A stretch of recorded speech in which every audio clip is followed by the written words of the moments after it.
Hello， 欢迎收看 YK Kitchen。今天我们来煮一道泰式意大利面。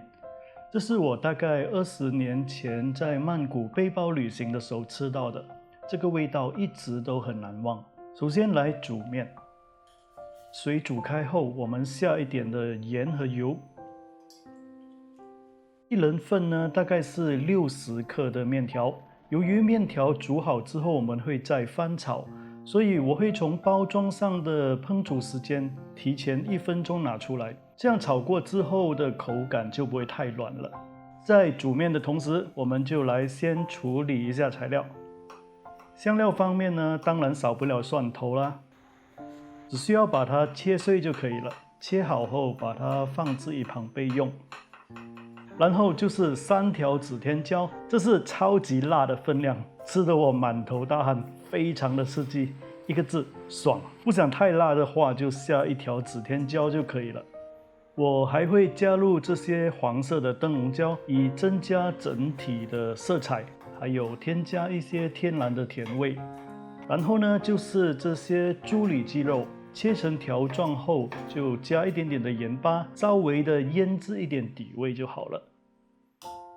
猪肉切好后，面条也煮到差不多了。我们先把面条捞出来，放置一旁备用。由于煮面的时候我们加了一点的油，所以这些面条都不会粘在一起。先做好事先的准备，那么你就不会手忙脚乱了。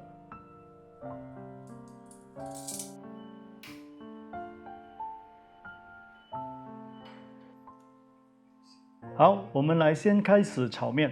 先下橄榄油，然后把蒜米爆香，接着就可以把猪肉下锅煎一煎，然后加入辣椒，还有一点点的酱油。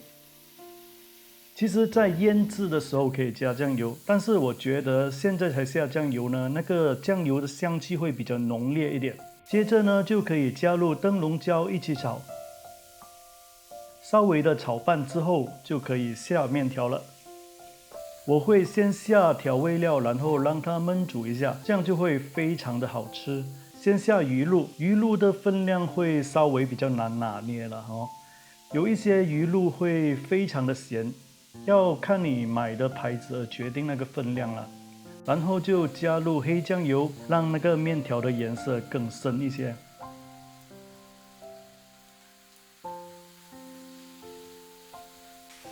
然后再加些黑胡椒，要用现磨的黑胡椒会比较香哦。我们就加入这些煮过面条的水，让它焖煮一下。煮过面条的水呢，它会比较浓稠，会让面条更容易的粘附着那个酱汁。最后就是罗勒叶，泰国一般上会用打抛叶或者是9层塔，刚好我今天都买不到，只好用罗勒叶。由于味道没有其他2种来的重，所以就只好下多一点啦。OK， 由于我都是自己煮、自己拍，然后自己剪接，我需要你们的鼓励。新来的朋友们，希望你订阅我的频道，给予我一些鼓励，然后按下提示的小铃铛，那么你就不会错过更多歪茄的料理了。把它跟面条炒拌均匀后，我们就先把面条卷起来，再起锅，这样摆盘就会非常的好看。好的，谢谢你的收看，我们下期见吧，拜拜。